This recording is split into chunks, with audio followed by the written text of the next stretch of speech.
Success of an entrepreneur. We've raised the bar. Learn firsthand from successful business owners and create your own path to success. I'm going to show you how great I am. It's time to hit the road to growth with team lead of the Enriquez Group, Realtor Vinny.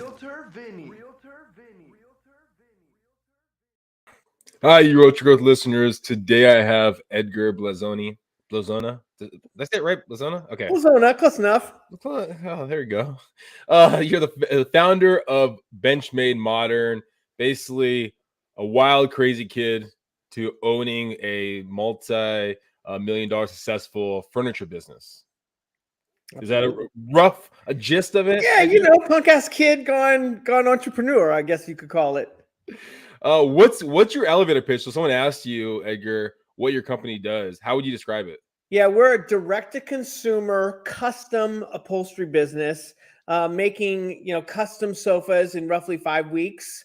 So really quick turnaround, to the 5-inch increment, all kinds of designs and sizes and whatnot. Also directly to the consumer. And it's really simple. Go into the show notes if you got time while you're listening to the podcast. You'll see the website right there. I think it's 4 easy questions. I was just playing around with it before we got on the podcast, and really simple. So Edgar, if we could rewind a little bit, let's talk about that punk kid. Who was Edgar at a young age? Yeah, good question. So I grew up in San Francisco. My family was in the construction business. We bought and sold property 1 block into the ghetto, right? And we would do it over and over and over again. My father mainly. And, it put me in an environment, it's not the San Francisco, the gold rush that we know of today. It was a blue collar, type of world. And so I grew up a little differently. I, was making things myself. I was a graffiti artist. That was kind of my outlet, to basically doing art and design, and still being this punk ass kid, still running from the cops and, still getting away with everything and whatnot. And then, later on in life, I basically turned the graffiti thing into a small business. And I think that's where I kind of, cut my chops, so to speak, talking to people, really kind of selling myself, right? Selling myself and my friends. It's, when you're in that environment, explaining to a store owner that you're going to paint his wall and that you only need $500 and, that sort of thing. It was a quite the sell. So I think I learned it from there. I later dropped out from high school. I went to School of the Arts High School, and I got to my senior year and I still just was not, into it really. I started making some furniture. I sold a few pieces and suddenly I was like, wow, this could be a business. And I've been doing furniture ever since. So it's been my business model this whole time. Well, let's rewind a little bit. So you're saying your dad was in the construction industry. So was he owning the property or partnering up on the buying, renovating, reselling? He was buying properties. He was buying properties and fixing them up and selling. We had a construction business, and so he would buy these properties, he'd fix them up, he'd sell them, and so on. So would you say growing up, was it more of a kind of a comfortable living? I mean, it was a reasonably comfortable living. Was it comfortable? Yeah, for sure. I wouldn't say that I was, we were crushing it, but it was definitely comfortable for sure. Where do you think kind of like the graffiti, getting in trouble was kind of coming from? I think I was trying to push the limits back then. I was a teenager and you're always pushing the limits, and I was also an artist, and so the two things kind of went hand in hand. Yeah. Was there ever a point where you thought about following your dad's footsteps? I mean, I think a lot of people listening right there, they would be like, hey, you know what? I have the in way. I can make good money this way. Did you ever think about going the route? I did. And I was kind of the black sheep, I mean, we even my father's brother, he has a very successful concrete construction business. I could have taken that road as well. I didn't. I kind of did it the hard way. And I was an artist, and honestly, construction wasn't part of that artistic, endeavor. It didn't have enough creativity for me. And unfortunately, I rebelled against the whole thing. I ran away from home. I mean, I was a wild and crazy kid at the time. who was trying to find my way and trying to find my way in the arts. Okay, so you're trying to find your way in the art. It doesn't seem like your family was supportive, I guess, of your path. Yeah, supportive. I mean, they were supportive, um, to an extent. If I was living at home and I wasn't, painting on walls and all that sort of thing, they were supportive of my artistic endeavors. But I don't think anyone knew at the time what I would become, and I don't think they would know that I would, push into this whole furniture world the way that I did. Well, something that I really dive deep in this podcast is the idea of people either go away from fear or go towards pleasure. And it doesn't seem like you're going away from fear and kind of selling your product and getting the no's from the business owners doing the graffiti. So it was really going towards pleasure of kind of being that artisan. Yeah, that's a really interesting question. I think that when you are at that age, right, you're fearless, right? Yeah. And so, while my friends weren't able to, talk to an adult in the same way I could, or, convince the mayor of San Francisco, to hire you to paint, the next skateboard fair that came through town. I mean, those aren't things that are normal everyday things for a teenager. And so I think I was a little bit more fearless in that regards. Mhm. It since has made me, realize that being an entrepreneur is really what I am, right? I am a creative entrepreneur, and that's probably what I enjoy most about, BenchMade Modern now is, what we've done creatively to get here, and then now to stay here. And there's a whole slew of, problems that arise, and that inspires the entrepreneur in me to tackle them. So being, I guess, you say it, basically being fearless, right? So was it the idea of not thinking that you would get a no, or if you did get a no, it really didn't matter? I I guess I didn't get too many no's. I mean, in reality, I mean, I used my age to my advantage, right? Uh-huh. I would, who is this little kid? Who is this? And I would convince people to help me and be a part of my journey, right? Be a part of Mm. what it was that I was trying to do. And again, I go back to that being part of that. I learned my sales chops in that arena, right? I used the tools around me to be able to push through the things that I wanted to do. And um, I, I I think that is, it's not within all of us, and I certainly had to learn it. I certainly had to find find that side of me and perfect it. So learning how to be a salesperson, that was that internally? Did you have any sort of mentor, kind of any kind of books? Where did you get those sales skills from then? I think I worked at a Christmas tree stand for like 4 years in a row, and I was always the best salesman. Mm. I would again use my age. I'd carry these giant trees on my back. You couldn't even see me, and I'd carry these trees to these people's car, and I'd get these big tips, and I was hustling, and I think that just comes from within. I also, really wanted money. I wanted to be a success. I wanted that, and so I really strove for that, for sure. If you weren't, did you ever think about the idea if you didn't succeed in that line of business and where you are now, where you would have been or what you've been doing today? Totally. I think about that all the time. I think that's a huge part of it. And fast forwarding again to today, I think as entrepreneurs, I think you'd be crazy to not have that in the back of your mind now, right? You Mm. you move, as a child where the stakes are a little bit lower, but you make these changes and these decisions, you go down these roads, and you look for success. And when one way doesn't work, then you make a turn and go the other way. As a teenager, and then in my early 20s, that's all I did. It's all I knew. It's if I wasn't a success, I wasn't going to pay the phone that much that month. Mm. I wasn't going to buy beer, that month, that sort of thing.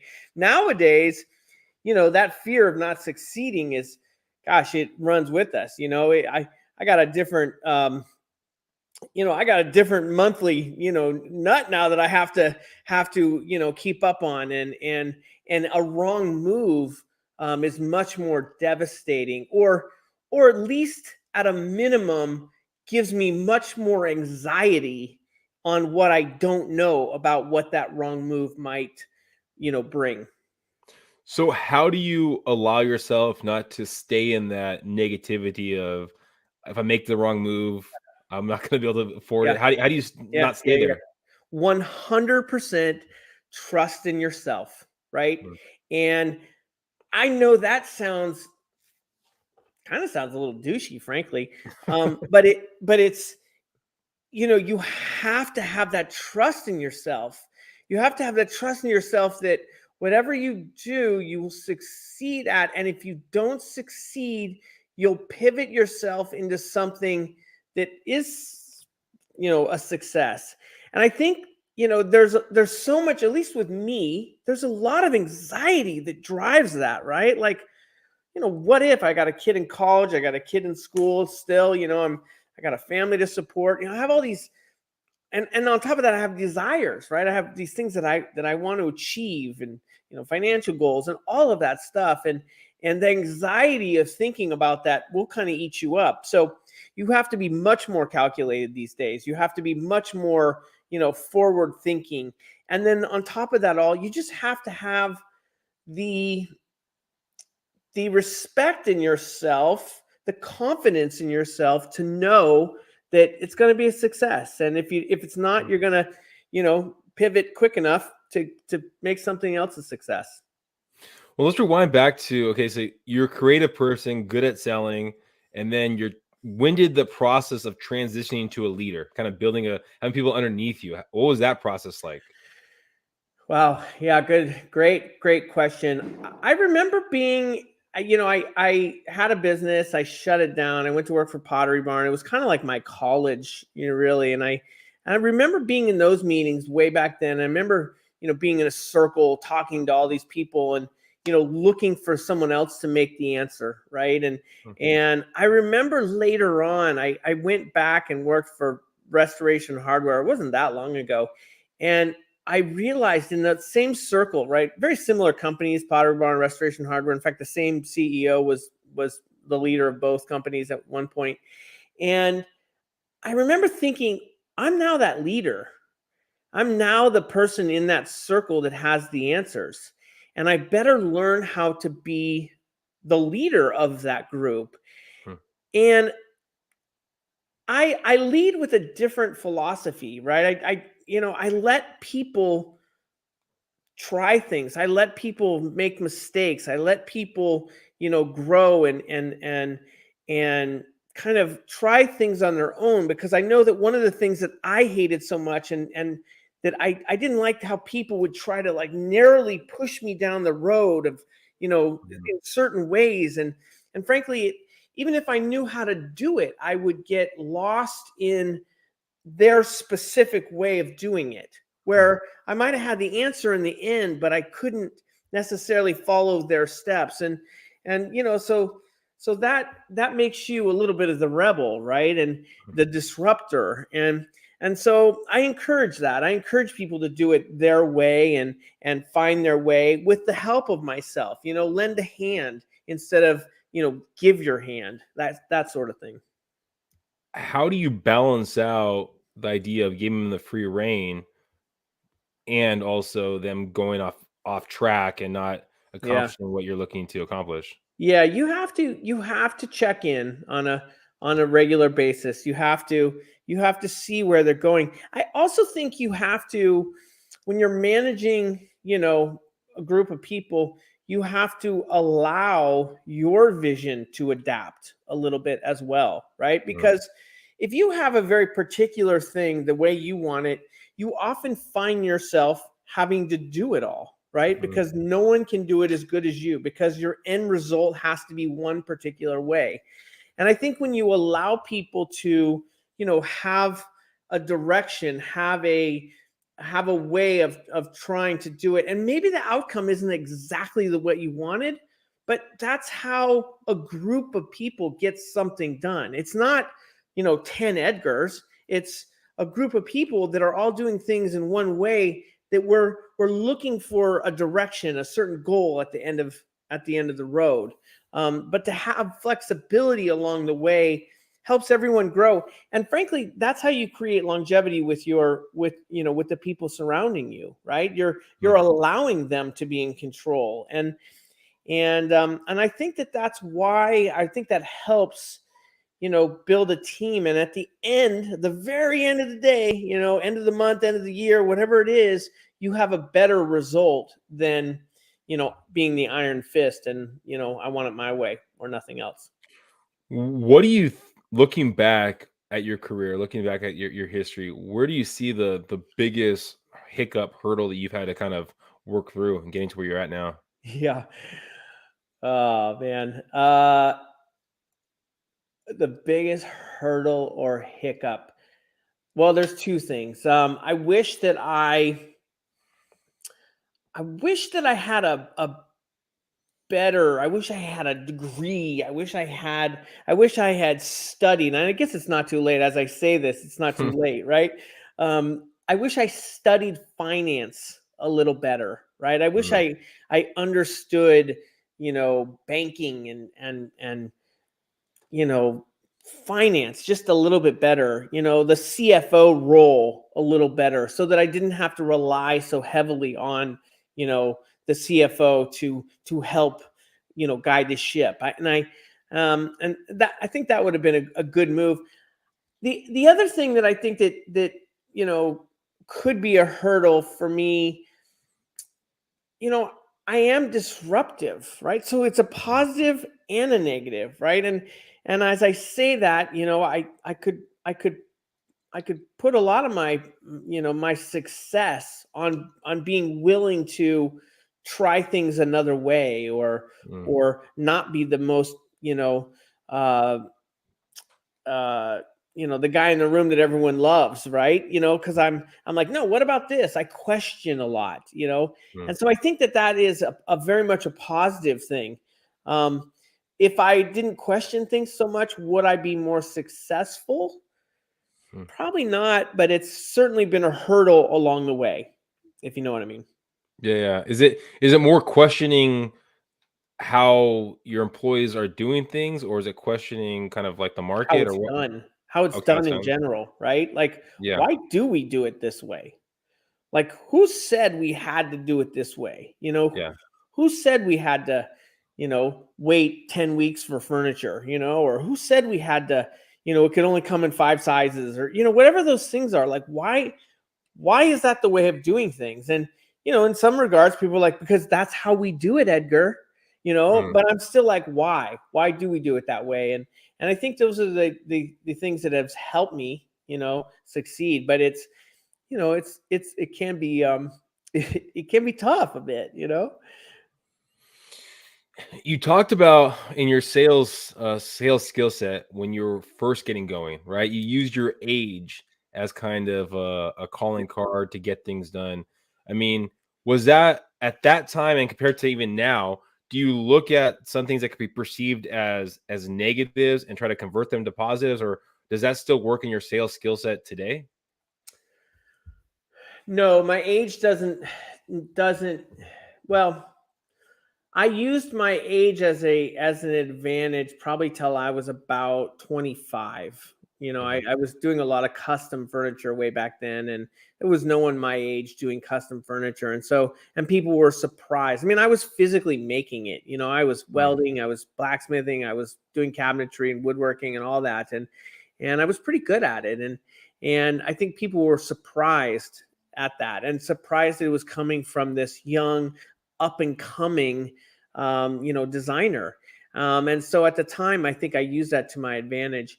I think nowadays, I'm not the youngest guy in the room by any means, and I think that in the furniture industry, I'm considered young, right? And there's some old dudes in this North Carolina, furniture world kind of thing.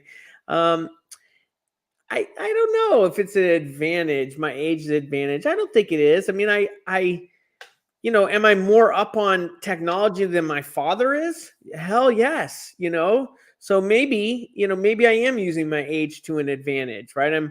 I still care how to create things, digitally, and how to find workarounds, and build things from a in a computer, and how to manipulate things and all that. And so I guess that is an advantage. My father, certainly doesn't still have those same advantages. He looks to experience as his advantage, and he's got years and years. And while I don't have that, I've got him beat on the technology side. Well, talking about your father, how long did it take him to jump on board to be supportive of what you've built? I remember the first time I was in the newspaper, and it was all about graffiti, and he was not on board. And then the second time, and then I started to become, in the papers from a design sense, not a graffiti artist, but a designer. That was probably like 5, 6, 7 years, maybe, beyond. And I bet he probably started to see it then. I wasn't just the punk ass kid. I'm sure he still looks at me as the punk ass kid. Is he on board today? I mean, I know he is on board, but I know he sees a little bit of that in me still, to this day. Where do you see yourself and your business going in the next 5 years? Yeah, we've been growing, double digits every year, um, and it's been a lot of fun. I think as we continue to show the world, what great quality furniture product is, and I think we can keep that growth, or something similar to it. I think that I think there's always going to be a need for a quality sofa, right? And a custom sofa. And I think as we're learning, it's a little bit of changing the customer's mindset as well, right? We're familiar with, going to a big national retailer and buying whatever size sofa they have, right? But there's this other world out there, this custom world, that are hiring interior designers that are speccing custom made product, right? And those worlds are now colliding, right? And I think the internet has a lot to do with that, right? We're starting to understand that actually this room I could get 10 inches bigger, but that's not necessarily going to cost me an arm and a leg to get that extra custom 10 inches. And so I think that people are starting to see that. So I think that can only help grow our business. And we'll probably expand and add more products. Right now we have rugs and tables and lamps and that sort of thing. I would assume that we'll continue to add product, but really our core is upholstery, and I think I think we'll continue growing that business to a good size audience. You talked about incorporating technology in your company. Yeah. How do you see technology the growth of technology, rapidly? Yeah. How do you think it's going to affect basically your industry over the years? Yeah, I mean, when we talk about upholstery, right, Yeah. at the end of the day, the upholstery, BenchMade, right? This is where BenchMade Modern comes from, right? It's upholstery made on the worker's bench. That's a term used in upholstery, BenchMade upholstery furniture, right? And so at the end of the day, you need a guy or a woman hand pulling and upholstering the product, right? But the steps ahead of that, the cutting of the fabric, the sewing of the fabric, the wood cutting, the wood, building and constructing of the frame. I think that there's room for technology to kind of keep progressing that forward, right? Like right now we have, custom cutters, right? That are not only reading the leather, looking for, scratches and scars and that sort of thing, and then setting the patterns around those pieces and getting the most yield for that particular hide and color matching multiple hides and all of that. And so that little bit of technology has changed the leather upholstery business. I think there'll be other parts that will come into play. I think automated sewing is something that will happen at some point. It's already there, but it isn't there, at our scale. And I would assume that will come eventually. So, that might be something. Frame building. Can we build frames robotically? I think that could be there as well. We could be, assembling and framing robotically. At our scale, we're a ways from that for sure. But there's definitely people that are using those sorts of technologies to build, a pretty much an everyday product, a common household product today. And so I could see that changing things. I think for me, I think what I'm really interested in is what I call, card swipe, directly to the machine, right? When you place an order, where does that order go, right? Is it just an email that's going to go? Back in the day, it was a fax, right? It was like a fax that would go off in someone's office, But I find that what's interesting to me is at the card swipe, can we get the order to go to the machines to start the cutting process, to start the fabric cutting process? I'd love to continue to fine tune that process itself. Well, let me ask you one more question. If you could talk to your younger self, that person, that artist person, that was, as you called it, a punk ass kid, what advice would you give him to, I guess, get to where you are a little faster, or maybe help on the road to getting to where you are? Oh man, probably slow down, right? Take a second, maybe breathe a bit, maybe enjoy those times a bit instead of always looking for the next, level, the next, take a minute. But maybe that's just grass is greener on this side, right? Like looking back, I would have given that dude the finger and I would have been like, no way, and Would you have hired him would I have hired him at your own company? Yeah, I would have hired him. Yeah, I would have hired him. But when he told me to slow down a bit, I would have given him the finger for sure. I would have given the finger. Well, thank you, Edgar, for being here. I mean, I appreciate all your insight. I'd be doing myself and everyone listening a big disservice if I didn't at least ask. I know you talked about a bunch of stories that you had. Is there any good ones when you were a punk ass kid of kind of getting into the art world, graffiti, anything like that you could tell our listeners about? That I could just think of offhand. Gosh, I don't know. I know I'm throwing you Maybe on the spot. on the spot galore, What could I say? I'll tell you a fun story about starting in the sofa business. Okay. I when I first started getting in the sofa business, I was already, selling furniture, wholesaling furniture, buying overseas and importing and warehousing and all that. And I felt like there must be a better model than warehousing a bunch of furniture. And I started selling sofas, right? I thought, sofas are maybe the way to go. They could be custom, I could make them, on demand and that sort of thing. But I couldn't find anyone to take me seriously. I couldn't find a manufacturer, and they would just say to me, well, you're not in the sofa business. So I took my designs to a custom fabricator, right? And I said, okay, make these sofas for me, my design. And, they were like $2,000, they weren't wholesale by any means. So for about 6 months, I actually would buy the sofas wholesale. I mean, full cost, $2,000. And I would sell them for exactly $2,000, right? No markup at all, right? There was no room for markup. Like because I wasn't in the sofa business. 6 months later, I come back to the same guy and I say, look, man, I've been in the sofa business all this time. I don't know why you didn't talk to me the first time. Here's all my sofas. Here's my sofa sales and here's my business. And lo and behold, he was like, oh yeah, of course, I'll make you sofas. $1,000, right? And so I started, and that's how I found my way in. So I think there's a lot of creativity in a lot of ways that you gotta be on your toes. You gotta be willing to, take some risks and maybe do things the untraditional way at times, to get a leg up on things. Well, thank you, Edgar, for again being here. I mean, everyone listening right there.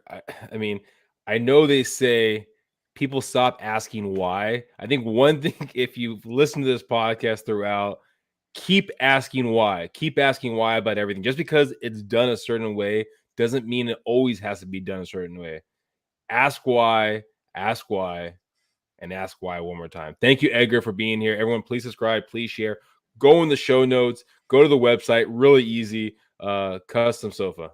Absolutely. Thanks for checking us out, benchmademodern.com. And, use Road 15 for a 15% discount if you like.